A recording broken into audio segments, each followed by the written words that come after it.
très chers compatriotes, il vous souviendra qu'en date du 24 mars 2020, j'avais, par l'ordonnance numéro 20/014 du 24 mars 2020, proclamé l'état d'urgence sanitaire sur toute l'étendue du territoire national pour faire face à l'épidémie de Covid-19. Cette grave crise sanitaire qui affecte le monde entier a rendu indispensables les mesures prises au niveau national pour agir au quotidien. Ainsi, après la première vague des mesures décrétées dans l'ordonnance précitée, j'en ai pris d'autres, rendues nécessaires par l'évolution de l'épidémie dans notre pays.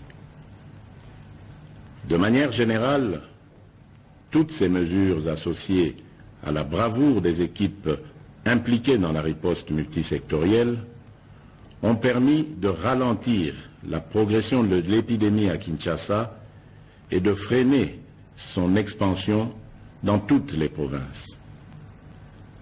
Grâce à ces efforts, nous sommes parvenus à réduire la mortalité très élevée au début de l'épidémie de 11% à 2,4% actuellement, avec un nombre de plus en plus croissant de guéris. Davantage, nous notons une tendance à la baisse du nombre de nouveaux cas au cours de ce mois de juillet. Ce bilan nous place sur le plan à la 9e place en termes de nombre de cas et à la 12e place en termes de nombre de décès, déjouant ainsi toutes les prévisions catastrophiques qui ont été prédites pour notre pays au début de l'épidémie. Mes très chers compatriotes, cette nouvelle maladie qui a surpris toute l'humanité a causé des conséquences néfastes sur le plan sanitaire, économique et social. Aucun pays n'est épargné, même ceux qui disposent des meilleurs systèmes de santé et de protection sociale. Les mesures prises ont obligé nos enfants, nos parents,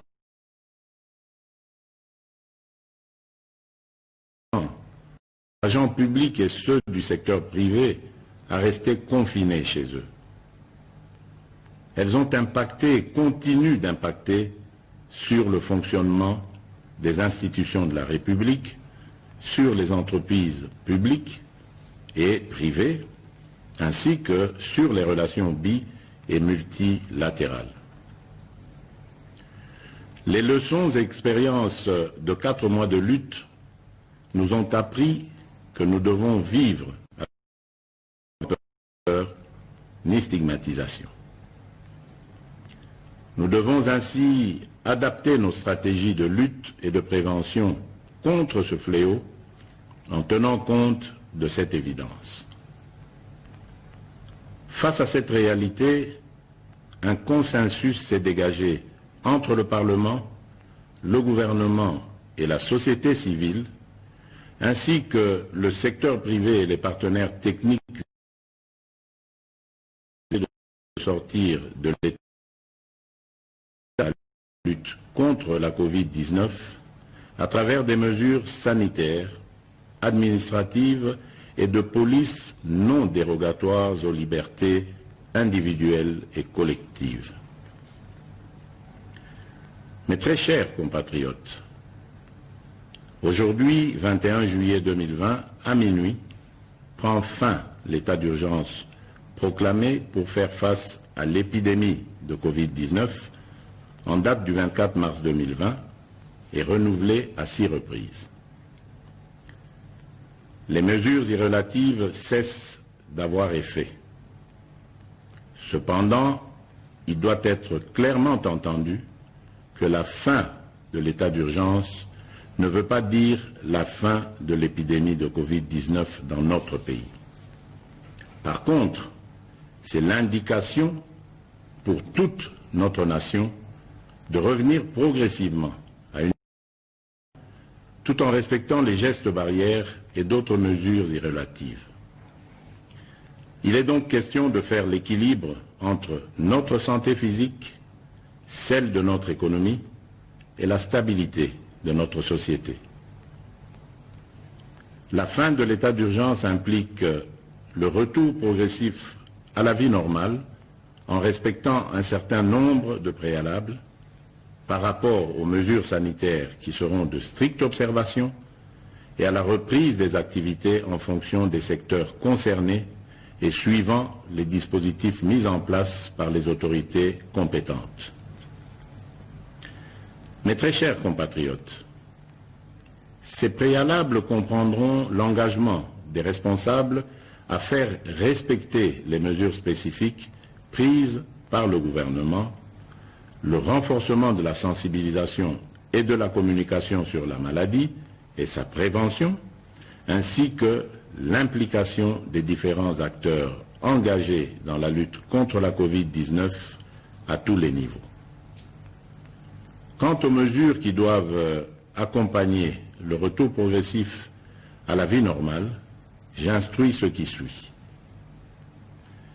Premièrement, à partir de ce 22 juillet 2020, la reprise des activités commerciales, magasins, banques, restaurants, cafés, bars, entreprises, etc., la reprise des rassemblements, réunions et célébrations, la reprise des transports en commun. Deuxièmement, à partir du 3 août 2020, la reprise des écoles et des universités, en commençant par les classes et promotions terminales. Troisièmement, à partir du 15 août 2020, la réouverture des églises et lieux de culte, la migratoire interprovinciaux, l'ouverture des ports, aéroports et frontières, la réouverture des discothèques, stades et salles de spectacle. Toutefois, pour les funérailles, les dispositifs actuels restent maintenus et doivent être de stricte application. Dans ce contexte, il sied de préciser que les modalités pratiques de reprise dans les différents secteurs seront déterminées par les autorités nationales, provinciales et locales compétentes. Sans des mesures sanitaires qui doivent impérativement accompagner la reprise, je rappelle la nécessité d'observer partout et en tout temps les mesures barrières ci-après. La mise en place des dispositions de contrôle à chaque entrée impliquant la prise de température, le lavage des mains et ou l'application des gels hydroalcooliques, le port correct et obligatoire des masques dans les lieux publics, le respect de la distanciation physique, le contrôle et le suivi de l'état de santé du personnel public et privé, ainsi que la décontamination et la désinfection régulière des lieux d'activité. J'instruis le gouvernement de la République et tous les services habilités de prendre des dispositions nécessaires y afférentes. Aussi, je réaffirme mon engagement à la mise en œuvre du programme multisectoriel et d'atténuation des impacts de la Covid-19 en République démocratique du Congo que j'ai lancé le 18 juin 2020. Ce programme, qui est toujours en cours de mise en œuvre par le gouvernement, s'articule autour des trois axes ci-après. 1. Riposte, surveillance et renforcement du système de santé. 2. Soutien à la stabilité économique et relance de la macroéconomie. 3. Atténuation des risques et soutien aux populations. À cet effet, j'ai instruit ma task force, le comité multisectoriel, le secrétariat technique le ministre de la Santé et le ministre, ainsi que l'ensemble du gouvernement, de demeurer en alerte et de redoubler d'efforts dans la surveillance et la prise en charge de cette épidémie. Mes très chers compatriotes, j'invite au respect strict des mesures barrières ci-dessus décrites et aux adaptations qui vous seront proposées par le gouvernement et les services compétents afin de prévenir toute nouvelle flambée des cas qui risquent de compromettre nos efforts collectifs de contrôle de cette épidémie. J'encourage aussi tous les chercheurs dans les différents domaines à poursuivre leurs efforts dans la recherche des solutions innovantes locales pour contribuer à endiguer cette crise. J'exprime toute ma reconnaissance et tous mes encouragements aux équipes de riposte contre la Covid-19 qui, dans des conditions difficiles, ont fait et continuent de faire preuve de bravoure et de patriotisme. Je remercie aussi tous les partenaires bi- et multilatéraux qui nous assistent dans cette guerre contre la pandémie. Mes très chers compatriotes, au moment où nous amorçons une autre étape dans cette crise, je ne peux pas oublier toutes ces familles qui ont été directement victimes de ce fléau et pour lesquelles j'exprime toute ma compassion et celle de la nation tout entière. Mes pensées vont également et spécialement au personnel soignant qui, du reste, ont payé un lourd tribut dans l'exercice de leurs fonctions. Mes très chers compatriotes, notre devenir et notre avenir dépendront de notre conscience, de notre comportement, de notre discipline, de confiance et notre foi en la grâce divine.